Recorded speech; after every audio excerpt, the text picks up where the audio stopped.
O que é um quintal? Quintal é a pequena quinta. O que é uma quinta no mundo português? É o espaço da morada autossubsistente, que se vamos dizer assim, alimenta. É um espaço onde mora a família, com o terreno ao lado da casa, onde eles produzem para as necessidades da família. Essa é a quinta portuguesa típica, que é uma expressão, inclusive, do norte de Portugal, principalmente do Minho, que é de onde vem a maior parte dos colonizadores para Minas Gerais. São os minhotos. Talvez 80% das pessoas que vieram habitar Minas Gerais para colonizá-la vieram do Minho. Então, o quintal é a pequena quinta. Os próprios dicionários aí antigos falam isso, ou seja, é esse espaço da capacidade da família sobreviver a partir dele.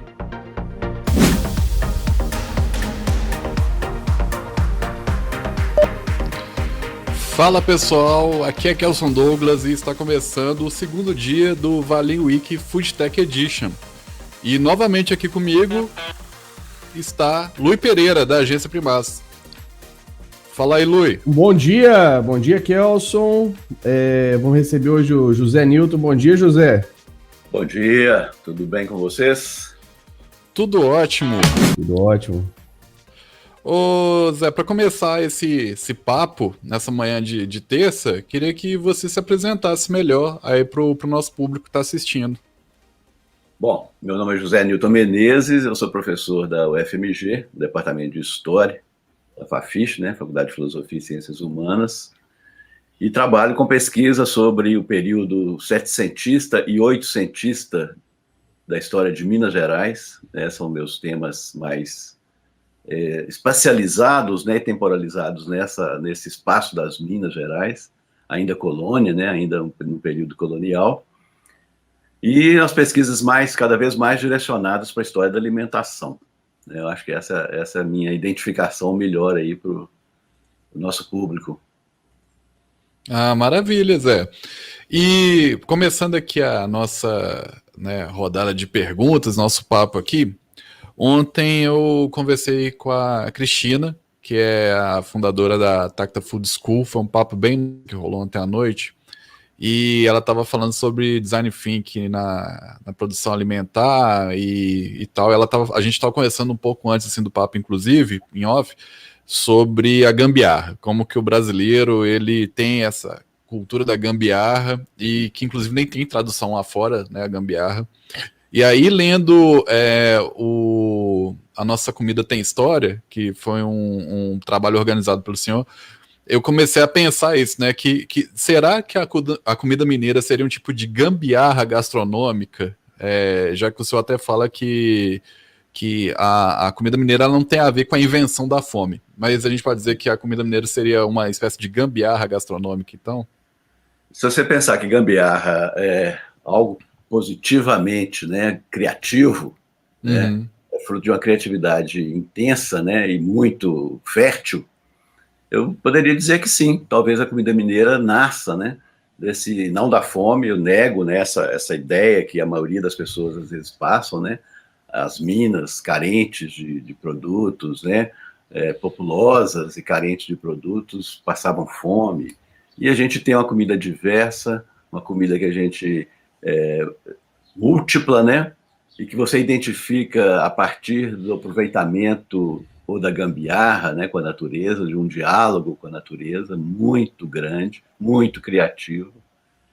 E eu acho que as pessoas que pensam que a fome era a marca, é porque são pessoas que pensam muito como carnívoros, ou seja, como a presença da carne. A carne é sempre muito cara, E a fome é algo que, infelizmente, existe até hoje, nas populações. Nós vivemos aí no Brasil, hoje, segundo os cálculos, mais de 100 milhões de pessoas em insegurança alimentar. Mas naquele período, a natureza farta, a criatividade das pessoas que precisavam se alimentar é sobrevivência, antes de ser construção de gosto, é sobrevivência, Então, fizeram, sim, gambiarras muito criativas, nesse aproveitamento do mundo natural, que é o que o homem sabe fazer. O homem sabe diagnosticar o seu entorno natural, sabe transformá-lo em seu benefício, né? E, infelizmente, sabe até não preservá-lo, né?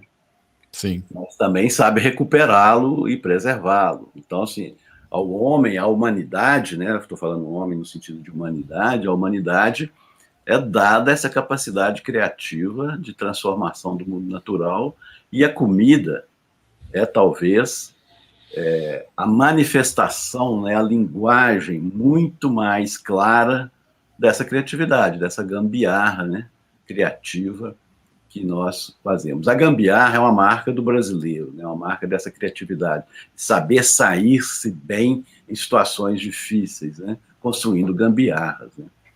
E isso é uma marca de criatividade positiva, né? Óbvio que a gente, às vezes, leva isso para um lado equivocado, né? Para as gambiarras aí que não são muito funcionais e que, às vezes, prejudicam, né? O coletivo, né? Às vezes até salva o individual, mas prejudica o coletivo. E aí a gente condena a gambiarra. Mas se você for pensar conceitualmente, né? Tem uma autora do livro, por exemplo, desse livro, né? Nossa Comida Tem História, que é a Sabrina Sedlmeier, que trabalha com a gambiarra, né? Ela estuda a gambiarra. Tem até um livro, né, que exatamente sobre isso. Então, eu até assustei com essa pergunta, porque pensei, nossa, a pergunta que deveria ser direcionada para a Sabrina, que ela ia falar aqui 2 horas a respeito do que é a gambiarra, né, na cultura brasileira, né?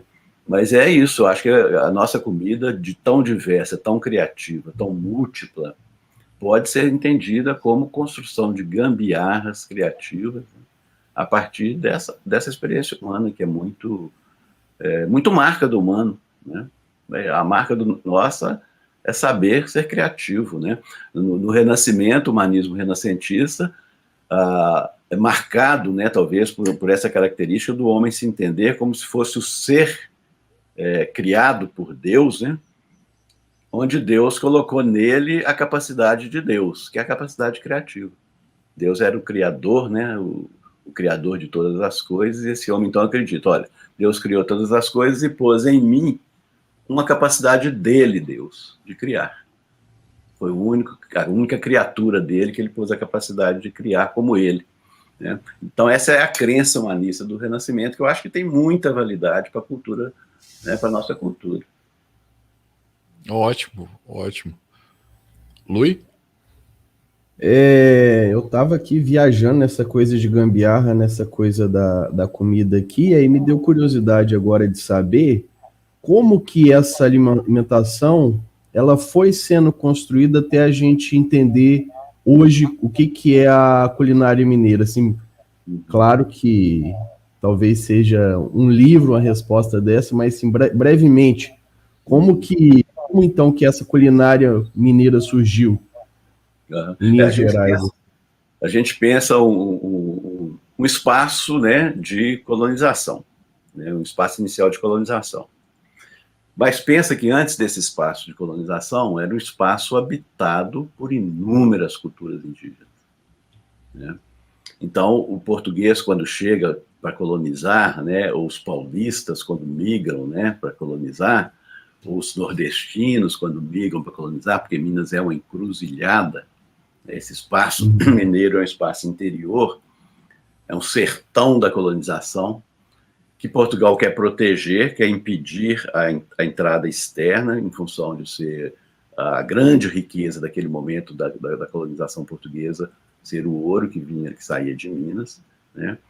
Mas não impede a transição, né, e a migração e o trânsito de pessoas internas, né, desse espaço colonial português na América, que é o Brasil, né, que a gente conhece como Brasil, migrando para esse espaço e trazendo formas de viver, formas de se alimentar distintas.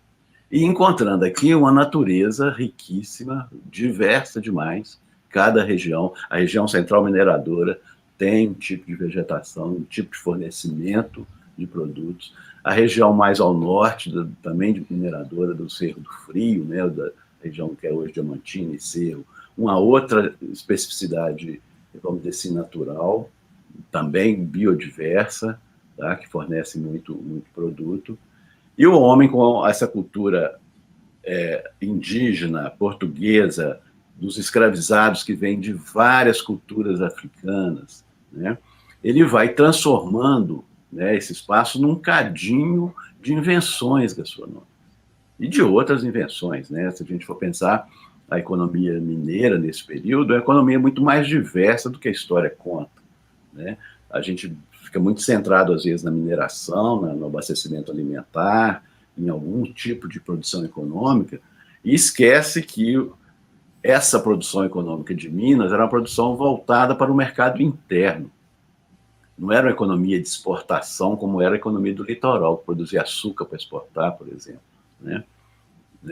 Produzia na grande propriedade escravista um produto de exportação. Nós não, produzimos um grande produto de exportação, que era o ouro, mas todo o restante de uma economia se forma em função de abastecer a maior população colonial que vai se transformando logo de início, né? Minas Gerais a partir, né, de 1720, quando vira capitania, né, e mesmo antes de virar capitania, o espaço mais populoso da colônia portuguesa na América. E continua como espaço mais populoso no século XIX, né, depois da independência do Brasil, no Império Brasileiro, é a província mais populosa, né, e na República é o estado mais populoso até 1914, quando perde essa condição para São Paulo, né? Então, esse espaço, a história, né, como você pede, Luiz, assim, essa evolução sintética, né, é um espaço colonial de encontro de muitas culturas, não só essas que vêm dos escravizados e dos portugueses, dos escravizados africanos e dos portugueses, mas das culturas indígenas que aqui habitavam, que eram muitas, né, às vezes esquecidas, né, por nós, pela história, né, ou pouco lembradas, né, vamos dizer assim. É um espaço que vai se voltando para diversificar uma economia muito complexa. Se a gente for pensar nos setores de uma economia em torno da mineração, de uma população que é basicamente urbanizada, ou seja, se aglomera em aglomerados urbanos, né, e que depende, portanto, de um abastecimento que vem do mundo rural, né, mas a produção de tecidos, a produção da construção civil, né, de artefatos, as manufaturas de vários artefatos, é uma economia pujante que atrai gente, que atrai trabalhador, que atrai empresários, né, entre aspas, aí, e que vai exigir um processo de abastecimento alimentar muito, muito produtivo. E as pessoas que se envolvem com esse abastecimento alimentar acabam sendo grandes proprietários, né, que vão desenvolver um comércio alimentar, uma produção e um comércio alimentar, no qual vão se enriquecer, inclusive. Tá? Então, a gente tem que pensar esse trajeto, né, de ocupação populacional, demográfica e de ocupação na construção de uma economia complexa, para pensar que a comida respondia muito bem para possibilitar esse desenvolvimento complexo. Né, a comida não havia, né, as minhas pesquisas, eu trabalhei, a primeira pesquisa que eu fiz em história foi sobre abastecimento alimentar nas Minas Gerais setecentistas. Né? Nunca achei nada que me dissesse ou que me levasse a interpretar, porque a história é compreensão, a história não é verdade, eu compreendo assim, outro compreende de outra forma, né? Mas nada me levou a compreender o espaço como um espaço de fome, um espaço de carência, um espaço de crises de abastecimento. Não tem isso na história setecentista mineira, né? Tem sim carestias e tem muito papo, né, de administrador que está escrevendo ao rei, está escrevendo a administração central, dizendo aqui falta tudo, aqui as pessoas matam por um grão de milho, né? Porque ele estava querendo evidenciar o trabalho dele de conter um caos populacional, de administrar bem, e aí ele exaltava essa carência, né, para dizer, olha, apesar da carência, eu consigo administrar, eu consigo manter um abastecimento, e etc. Então, as pessoas, às vezes, se prendem a poucos casos, né, tem um caso típico, que eu lembro toda vez que eu falo disso, de um documento que fala de uma viagem, de uma turma, né, de bandeirantes viajando de Minas para São Paulo, e que há carência deles, né, eles relatam a carência de alimentos. Olha, eles estão numa viagem, né, num processo de viagem onde não tinha, talvez, esses pontos, caminhos que não tinham esses pontos de abastecimento, tá? E aí eles relatam que passam fome. Né? As pessoas aí pegam esse tipo de documento que é isolado e transformam isso na generalidade da fome. Né? E há espaços no mundo onde a fome é sim a marca da invenção da comida, é a marca dessa criatividade para transformar o pouco em algo para se comer. Mas não é o nosso caso. Né? Não é o nosso caso. Então, eu acho que há um drama, um charme em pensar, né, a comida como originária da fome e tentar colocar isso no espaço das minas. Essa evolução que você me pergunta, né, ela traduz, então, espaço de ocupação populacional intenso, economia diversificada, concentração da população no mundo urbano, né, daí a importância dos quintais, né, que eu pesquiso ultimamente, né, ultimamente não há muitos anos, estou acabando essa pesquisa, né, onde há uma exigência de abastecimento alimentar e há uma exigência dessas culturas todas de satisfazer um gosto próprio que vai se adaptando à realidade natural e cultural desse espaço de encruzilhada, desse espaço de encontros. Então, a gente não pode pensar Minas sem seguir a orientação do Guimarães Rosa. Esse orbe é uma encruzilhada, é a expressão dele, né? É uma encruzilhada, né? É onde se encontram culturas, e essas culturas são transformadoras, né? São criativas, se reproduzem num diálogo criativo. E a comida é a melhor expressão desse diálogo criativo. Né? Não, o português não tem trigo para fazer o pão, ele faz pão de inhame, de massa de inhame. Né? Ele não tem a estrutura de alimentação que ele quer, ele importa, ele manda buscar, né? E chega. Então, a gente tem talheres, a gente tem garfo no século XVIII em Minas. O garfo estava se popularizando no seu uso no mundo.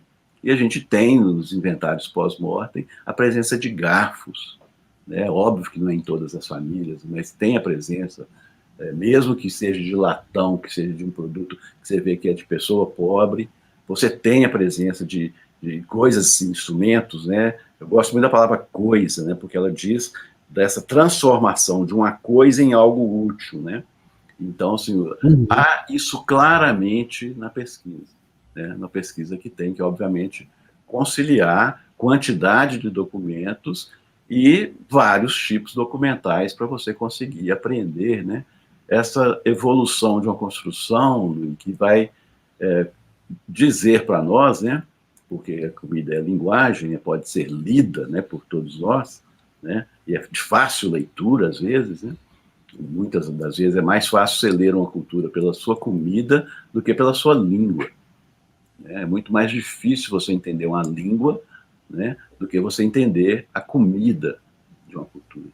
Tá? Então, essa comida mineira, ela vai sendo constituída nesse cadinho de contos e de complexidades econômicas.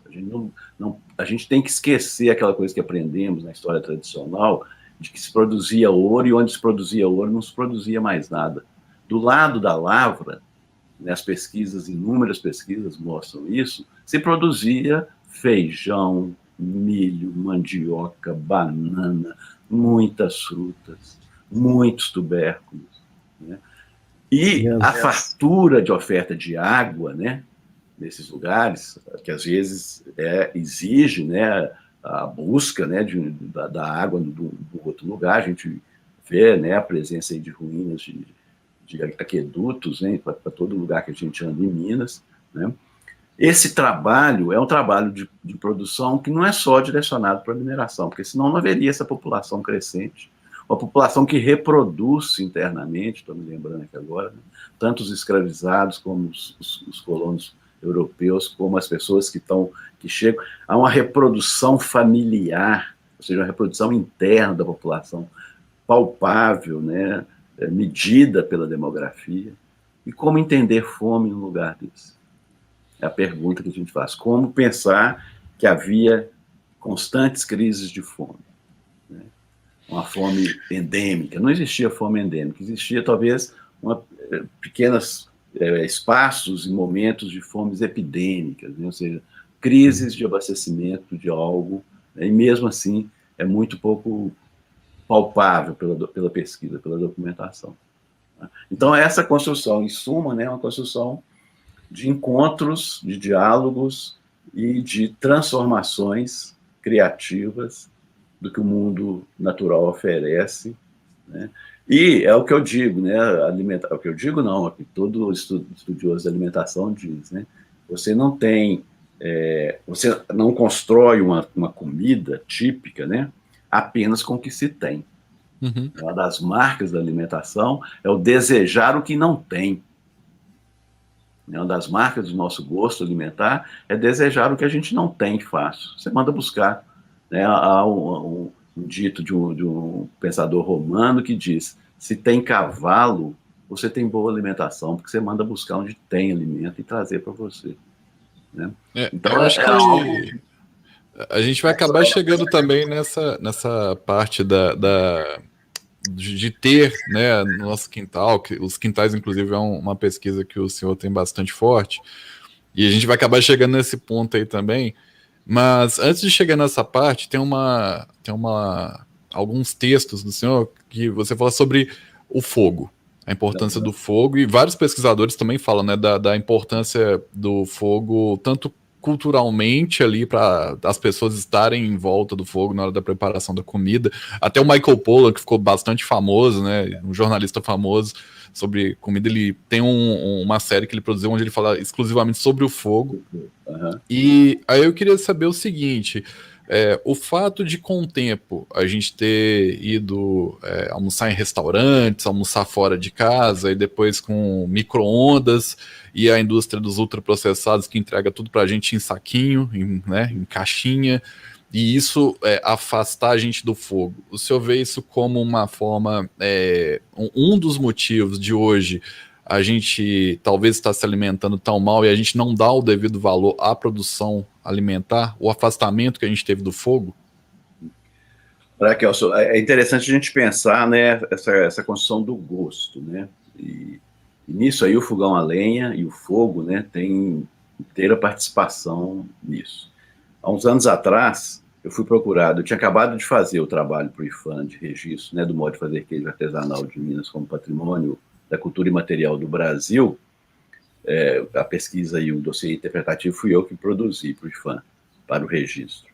Eu tinha acabado de fazer esse trabalho, eu fui procurado por um grupo de pessoas lá na minha sala no FMG, foi até uma coisa meio assustadora, porque me ligaram marcando se eu podia receber umas pessoas, falei que posso, quando de repente chegaram 16 pessoas. Eu tive que arrumar até uma sala para me reunir com 16 pessoas que não cabiam no meu gabinete. Eles queriam que eu fizesse um trabalho de conscientização e de petição, né, para que a gente registrasse o fogão a lenha como um patrimônio da cultura imaterial de Minas Gerais e do Brasil. Né? E aí eu fui conversando com eles, dizendo, olha, a gente faz esse tipo de registro quando há riscos da salvaguarda, quando a gente quer, né, reconhecer o valor e, ao mesmo tempo, prevenir a sua perda. E vocês só me dão notícias e ideias de que o fogão a lenha não perde, não tem esse risco. Né? Que os grandes condomínios mais modernos e mais sofisticados de uma cidade como Belo Horizonte constroem espaço gourmet com fogão a lenha. Né?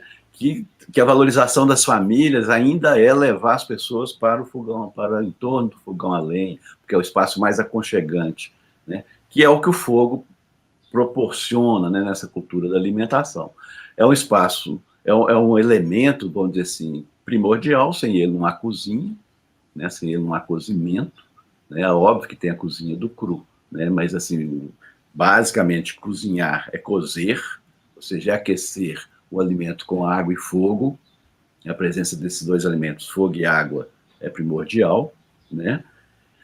Ele significa a capacidade do homem transformar o mundo natural em algo para comer, da sobrevivência. Então, o fogo tem esse significado da criatividade humana, talvez seja o maior dos seus significados. E para as culturas africanizadas, ele tem o significado da liberdade.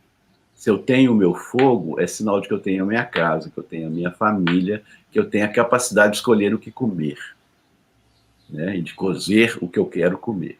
Então, isso é liberdade.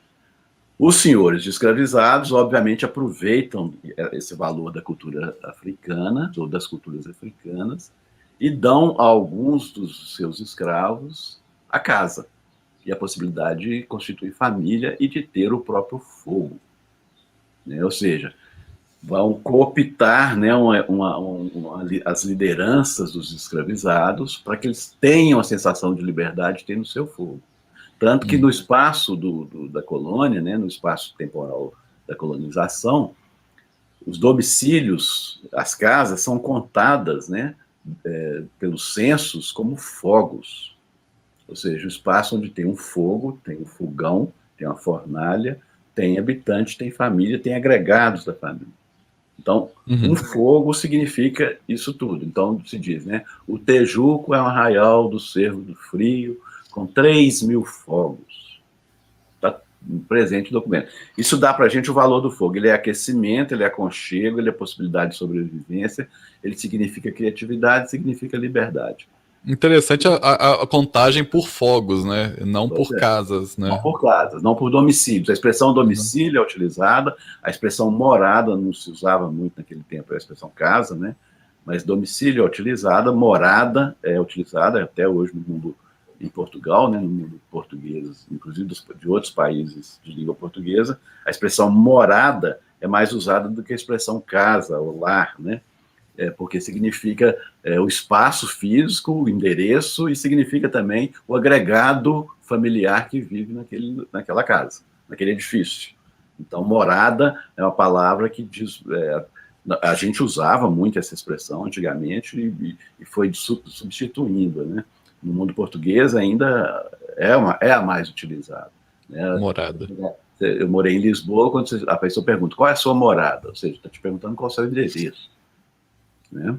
Você fala rua tal, né? Então, assim, isso tudo significa valores que não são fáceis de perder, Kelson.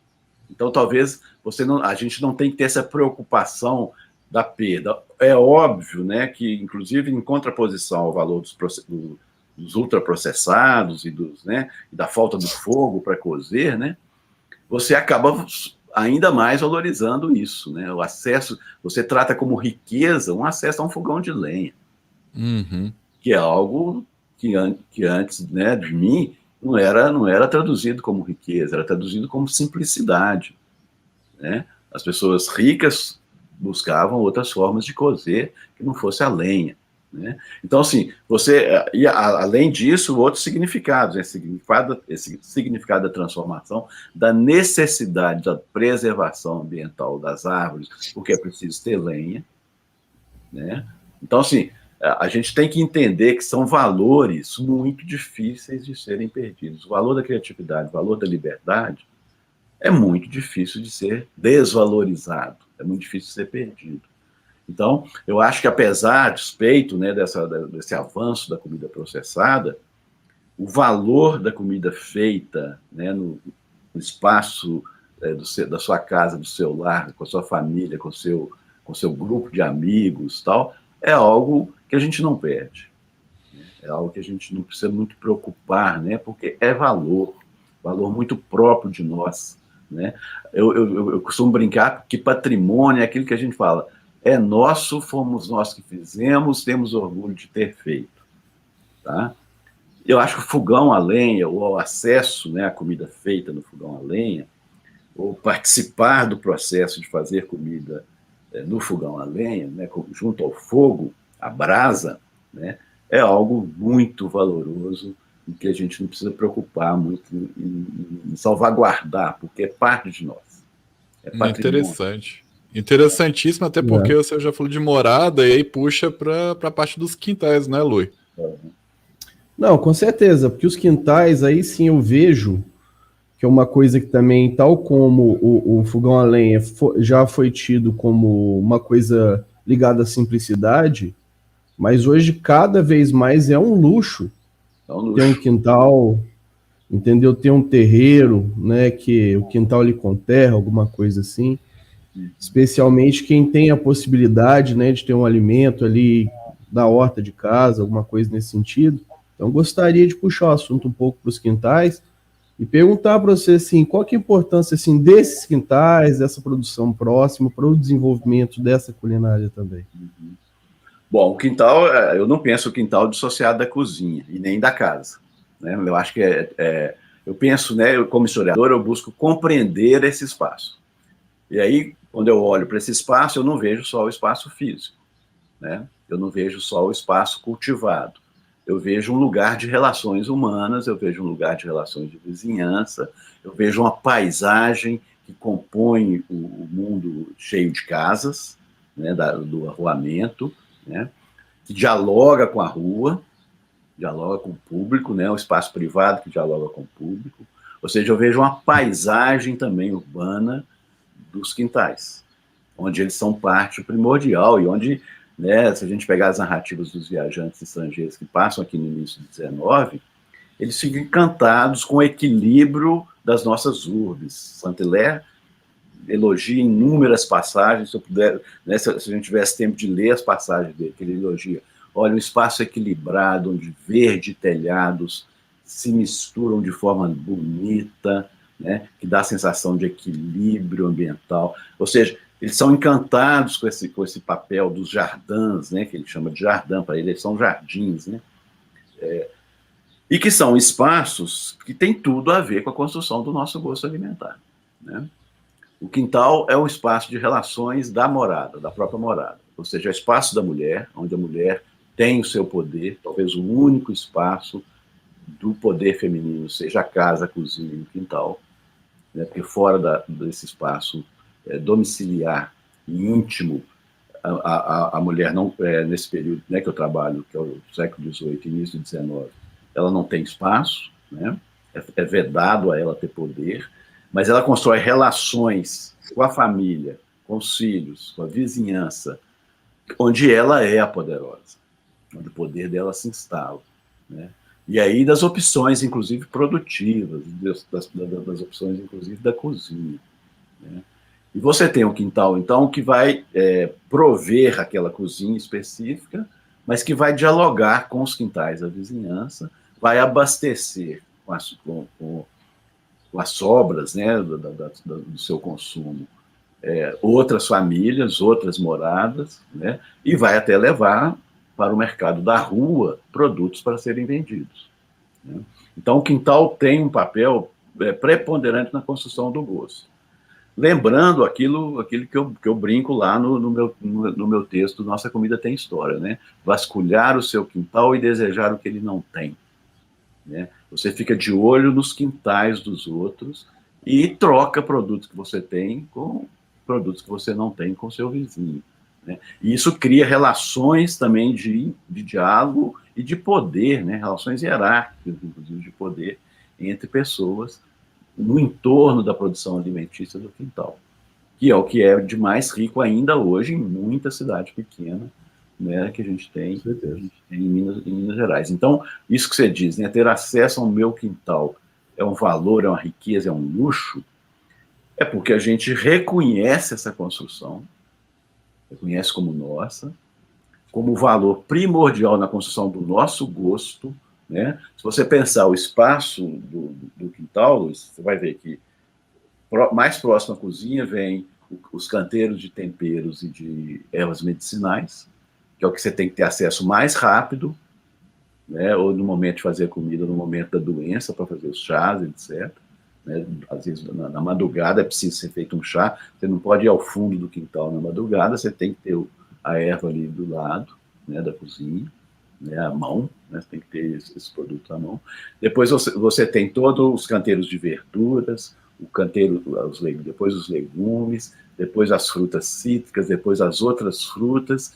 E se o quintal tem água dentro, como é a expressão do tempo, você pode ter até um moinho de fubá no córrego ao fundo, um moinho, né, de mó de pedra, para moer fubá ao fundo, como tem a minha pesquisa encontra alguns quintais com água dentro, com seu moinho, né, a expressão que a gente encontra. Então, o quintal tem um papel preponderante, né, ainda hoje importante, né, ou seja, é uma certa permanência, mesmo que os quintais sejam diferentes, hoje tudo seja diferente, mas há pouco tempo eu fui até atendendo o chamado de um programa de TV, agora não me lembro exatamente qual TV, eu fui em 2 quintais com os repórteres. Um quintal em Sabará, que obedece essa tradição que eu citei, que agora é espacial, né, de produção de alimentos. E fui no quintal aqui no Barreiro, que me impressionou assim, sobremaneira, né? No pleno Barreiro, entre edifícios altos, próximo, inclusive, daquele hospital novo lá do Barreiro. O hospital não tinha, estava no processo final de construção. O hospital estava no fundo desse quintal, um quintal tradicional, exatamente como eu falei, temperos, ervas medicinais, folhagens, legumes, frutas cítricas, galinheiro, né? Só não tinha água dentro e moinho. Mas, ou seja, essa tradição, o que é tradição, né? Tradição não é o que fica só, não é só o que permanece. Tradição é o que transmite-se no tempo, né? Reconhece-se como valor e transmite-se no tempo. Tradere, né, que é a palavra que dá origem à palavra tradição, ou tradere, né, significa, é o verbo transmitir em latim. Né? Você transmite no tempo coisas. Óbvio que nessa transmissão há muito mais mudanças do que permanências. Ao contrário do que o senso comum acha, que tradição é tudo como se foi feito na origem. Não, tradição é a transmissão no tempo de valores originários, de valores que você mantém. Você mantém o valor, mas você muda a técnica, você muda a forma, você muda uma série de coisas nessa transmissão do valor. Tá? E é preciso que a história é isso, né? A história é reconhecer as mudanças no tempo, é registrá-las, né? Então, a nossa tradição dos quintais, ela permanece, obviamente, não na mesma estrutura do século XVIII, ou do século XIX, ou do século XX. São estruturas que vão se adaptando aos tempos. Isso é marca nossa do humano, né, da criatividade, da mudança e da adaptação. E aí os quintais continuam com qual valor? O valor de ter um bom produto alimentício próximo à sua cozinha, e que comer mais do produto mais próximo de você é muito mais saudável. É um produto muito melhor. Ou seja, esse é o valor que permanece. E que a gente retoma, às vezes. O slow food retoma isso, né? A ideia de que quanto mais próximo, quanto mais produzido pelas famílias que habitam no seu entorno, melhor é esse produto. Ele é mais saudável, né? Então, assim, são valores que permanecem. Isso é tradição. O valor permanece. Todo o resto pode mudar. E puxando aí esse papo riquíssimo sobre os quintais e tal, eu estava pensando aqui o seguinte, durante um tempo foi colocado pela indústria, inclusive de entretenimento, publicidade também, que fazer a própria comida não era algo interessante. O interessante era pegar o pronto. E aí veio a onda de programas, reality shows, tipo MasterChef, fazendo com que as pessoas tivessem uma vontade de voltar a produzir a própria comida, né? A gente viu essa onda acontecer. E agora o senhor está falando dos quintais. Uhum. Será que também, será que um reality show sobre a produção de comida nos quintais, ou um programa que... Colocar urbanoides no quintal e dizer, vivam, produzam própria comida. Exato, será que falta então? Porque seriam largados e pelados, então, não? Porque aqui na minha casa a gente tem o quintal, ele tem árvores frutíferas e tal, mas os vizinhos ao lado, eles cimentaram os quintais, cimentaram. Então teve um período, eu imagino, que o importante era cimentar os quintais, porque colocar esse cimento era assim, eu não quero ter terra, né? Eu não quero ter o trabalho, não quero ter a poeira, eu quero ter a facilidade, como se eu morasse numa cidade grande, né? Como se eu morasse Teve gente que cimentou com várias desculpas de evitar males, né? Teve gente que cimentou o quintal para evitar escorpião. O escorpião adora cimento, né? Ele detesta grama e detesta vegetação, né? Onde tem vegetação densa não tem escorpião, porque ele não consegue se mobilizar na vegetação, ele consegue se mobilizar bem no cimento. Então as pessoas cimentam. Isso é um exemplo, né? Tem gente que cimenta para evitar mosquitos, né? E aí os mosquitos vão para dentro da casa, porque não tem o espaço do quintal para habitar as árvores e os animais que estão lá e tal, né? Então, assim, são equívocos, né? Bastante é interessante. Agora, a sua pergunta, Kelsa, me leva a pensar em algo que eu não defini, né? O que é um quintal? Quintal é a pequena quinta. Né? O que é uma quinta no mundo português? Né? É o espaço da morada autossubsistente, que se vamos dizer assim, alimenta. Né? É um espaço onde mora a família, com o terreno ao lado da casa, né? Onde eles produzem para as necessidades da família. Essa é a quinta portuguesa típica, né? Que é uma expressão, inclusive, do norte de Portugal, principalmente do Minho, que é de onde vem a maior parte dos colonizadores para Minas Gerais. São os minhotos. Né? Talvez 80% das pessoas que vieram habitar Minas Gerais para colonizá-la vieram do Minho. Então, o quintal é a pequena quinta. Os próprios dicionários aí antigos falam isso, ou seja, é esse espaço da capacidade da família sobreviver a partir dele. Não precisa de mais, né? Então,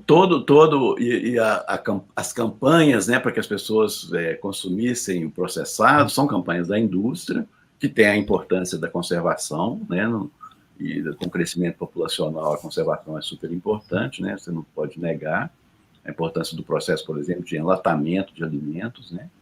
Que vai acontecer. E essas empresas a Nestlé, né? Vende no Brasil essa ideia de que a boa mãe é a que consome o leite em pó, é a que consome o leite condensado, né? E são campanhas publicitárias. E nós tivemos há poucos dias o reconhecimento da Nestlé de que 60% que ela produz não é saudável. A avaliação interna, né? Aliás, eu acho que ela não quis expor isso não, mas isso saiu para a imprensa, né? Ou seja, a própria empresa reconhece que não é saudável 60% dos seus produtos, né? Então, esse valor, né, do produto processado no interior do doméstico, né, e retirado numa proximidade cada vez maior, né, desse doméstico, é algo que a gente retoma por reconhecer conhecimentos dessas culturas, valorizá-las, mas também por conhecer conhecimentos dietéticos, né, conhecimentos produzidos pela ciência da dietética, né, que é reconhecer males em conservantes, em agrotóxicos, né, reconhecer males para a saúde do homem, coisa que é próprio do homem.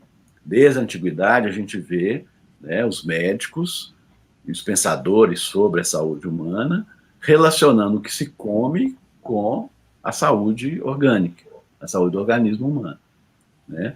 Nós temos toda uma cultura hipocrático-galênica, por exemplo, né, que vai fazer essa relação, né, não apenas dos alimentos, mas também do ambiente, né, e do seu trabalho com a sua saúde. Mas é a integração entre trabalho, alimento e ambiente que constrói a interpretação do que seja saudável para comer, né?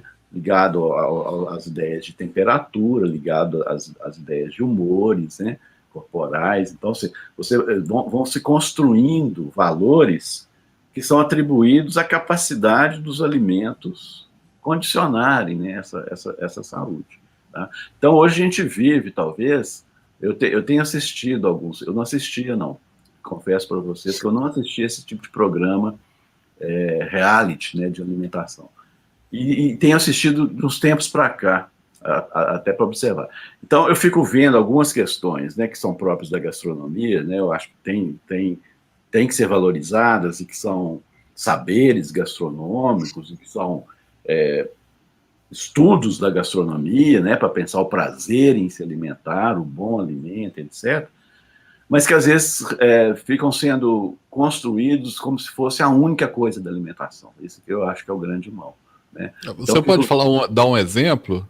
Eu fico vendo, por exemplo, né, ele dizer, olha, tem que ter crocância em todo o prato, tem que ter acidez em todo o prato, tem que ter isso em todo o prato. Né? O prato não foi bem empratado, a comida está boa, mas o prato não foi bem empratado, né? Ou seja, não construiu uma estética que é condicionada por esses saberes gastronômicos. Né? Então, eu acho que são valores, não estou aqui desconhecendo esses valores, o valor estético, né? Como empratar bonito uma cumbuca de canjiquinha, né? Canjiquinha, né? Ou seja, O valor é outro, né? Você inventa uma outra canjiquinha porque ela não é bonita ao ser empratada, né? Isso eu acho que é interessante, a gente tem que entender, tem que compreender o significado desse valor que se constrói. Tá? Só que você não pode prender a empobrecer a cultura alimentar, você se prender a poucas coisas. Você tem que observar a diversidade, a multiplicidade da cultura alimentar, que é própria. Né, que é própria. E aí não se perder nessas coisas, eu acho assim, que desimportantes. Né? A boa comida, hoje, por exemplo, se fala excessivamente de memória afetiva na alimentação. Quando você usa demasiadamente uma expressão, você desvaloriza o significado dela. Tá? Então as pessoas estão falando tanto em comida afetiva que eu estou tomando antipatia dessa expressão, comida afetiva. Tá? Porque o importante da comida é ser reconhecida como bem feita, com bom produto, causa bem à saúde, é orgulho saber fazer, tem segredos construídos no fazer, tem técnicas e instrumentos próprios. Tá? É muito... Comida afetiva é o novo gourmet, não? Como é que é? Comida afetiva é o novo gourmet? É uma gourmetização de algo que é um valor. Óbvio que eu reconheço e tenho uma memória da comida da minha mãe. E às vezes comer me faz lembrar dela, me leva a emocionar, por causa da lembrança. Né? Isso existe, mas não é só isso a comida.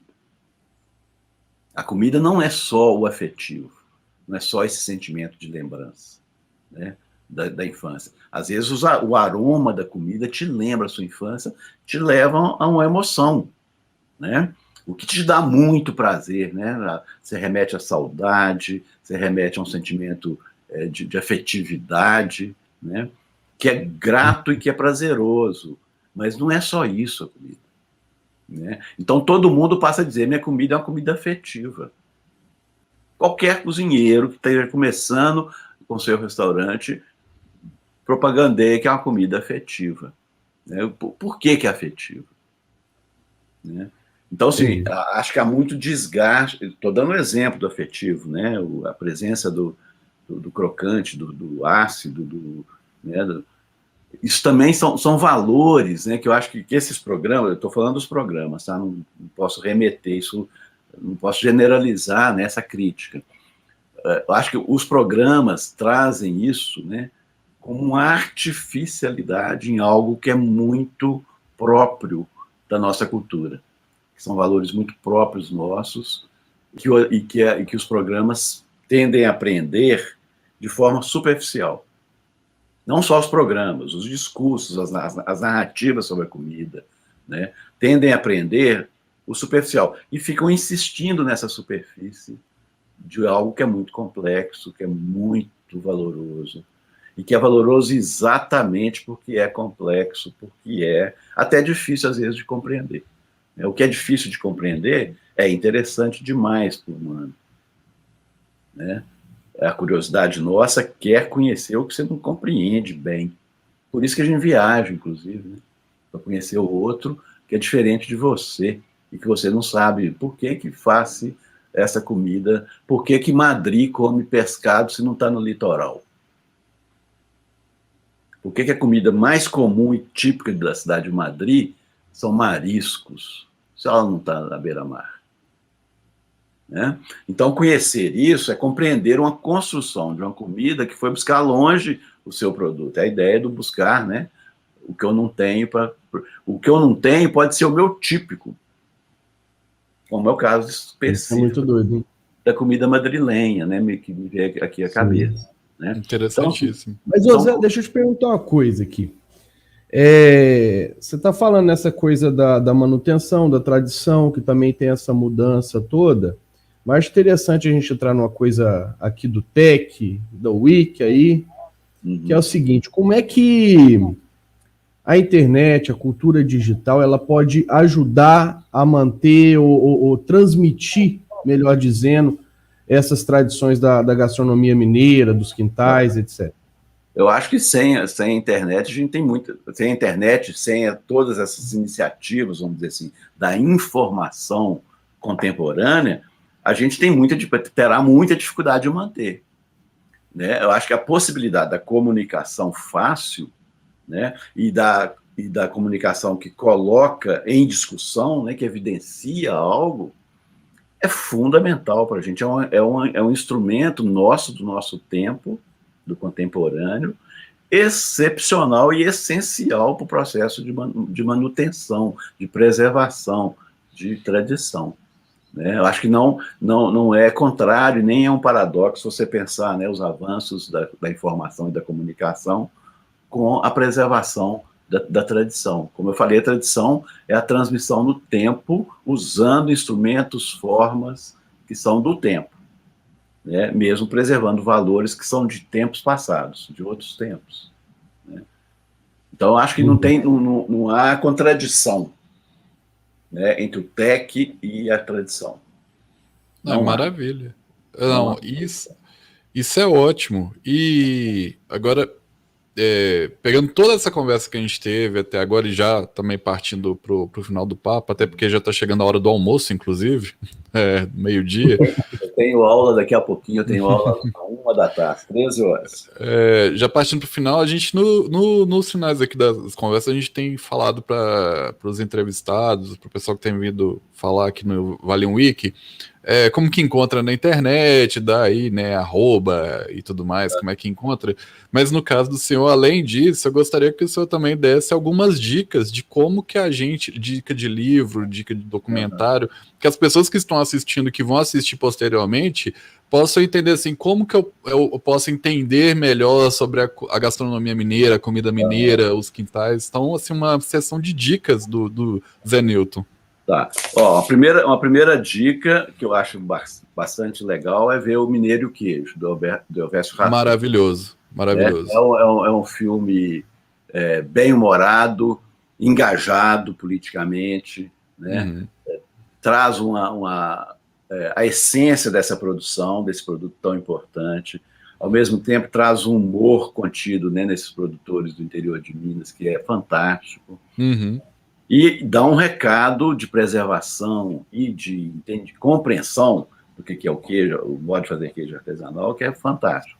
É um filme muito, muito bem feito. Um pouco difícil de achar, mas quem der seus pulos consegue achar aí na internet. Na internet eu tenho o vídeo, né? Sou antigo, ainda uso vídeo. Também. Então tenho o vídeo, a gente consegue comprar o vídeo. Eu acho que na internet eu não sei te dizer qual o endereço que você acha, mas provavelmente encontra, né? Eu acho que provavelmente encontra aí, né? Nossa Comida Tem História, né? Que foi uma organização, a encomenda da Assembleia Legislativa de Minas Gerais, no ano passado, né? Um trabalho que eu peguei as pessoas que estão próximas a mim, que são os meus orientandos e amigos, né?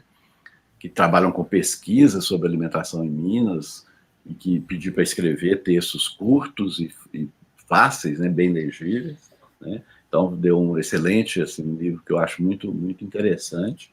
Tem esse produto também lançado ano passado, que é geral sobre a história da alimentação no Brasil, do século XVI ao XXI.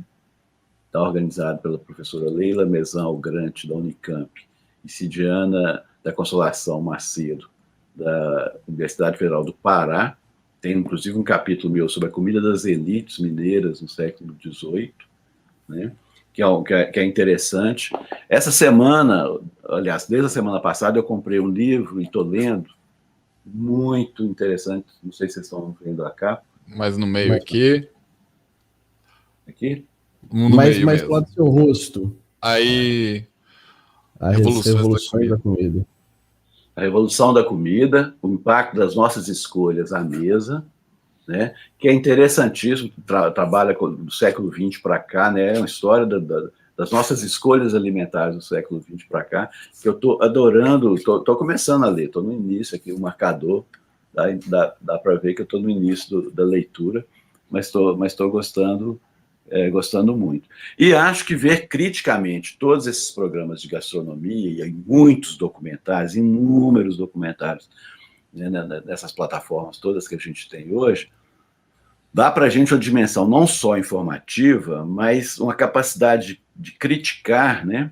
A capacidade de abstrair daquilo que a gente está vendo, abstrair da nossa realidade, construir uma crítica sobre o bom alimento, né, que eu acho fundamental a gente pensar nisso, sabe assim, pensar o que é bom alimento, né? Bom alimento no sentido do alimento e do alimentar-se, né? Eu posso dizer, olha, eu vou num churrasco com os amigos, eu não preciso de carne, não preciso de comer nada, eu estou ali, é o ambiente que eu estou, que eu desejo, né, das relações de amizade, tá? Isso é parte do alimentar-se. Né? Às vezes a comida fica até em plano secundário, porque é a sociabilidade que conta mais naquele evento, naquele momento, mais do que a boa comida. Tá? Mas isso é parte do alimentar-se. Né? E da comida como instrumento de amizade, como instrumento de sentimento, né? Como instrumento sentimental, aí sim, né? Não só esse discurso da afetividade, né? É um discurso real, você tem uma sociabilidade prazerosa possibilitada pela comida, que às vezes a comida até importa menos, importa são as relações em torno dela, em torno da churrasqueira, em torno do fogão, né? Então, assim, pensar a comida, a boa comida, como esse algo complexo, muito para além apenas do gosto, do alimento, do cozer, né? A gente come o cru também hoje, né? De pensar o que é, né, essa opção pelo cru, né? Por não cozer. Ou seja, é muito elemento, né? Presente, como o próprio Máximo Montanari diz, é um grande estudioso da história da alimentação, a comida é a perfeita linguagem para dizer de nós. Ótima frase, inclusive. Ele diz, né? Ele não diz assim, ele diz a mesa narra o mundo. Aí sim é a fala dele. Eu traduzi de outra forma, a fala dele é a mesa narra o mundo. Né? Ela tem seus vocabulários, tem sua gramática, tem sua sintaxe e tem a sua retórica. Ou seja, é a perfeita linguagem para dizer do mundo, para dizer da sua construção. E acho que nós todos que gostamos da boa comida temos que pensar um pouco assim, né? A comida é inteligência. A comida não é só um fazer, não só representa a nossa capacidade, ela é a nossa capacidade. Ela não só representa a nossa inteligência, ela é a nossa inteligência. Acho que e aprender a exercitar esse pensamento é supervalorizar a compreensão da comida. Acho que esse é essencial. E aí você tem opções, que é o de documentários principalmente, né, que são fantásticas, né, que são emocionantes às vezes até, né? Você compreender um fazer e um saber, né, e um sabor, né? Saber e sabor são palavras de mesma origem, né? Isso esse saber é algo que tem que ser exercitado.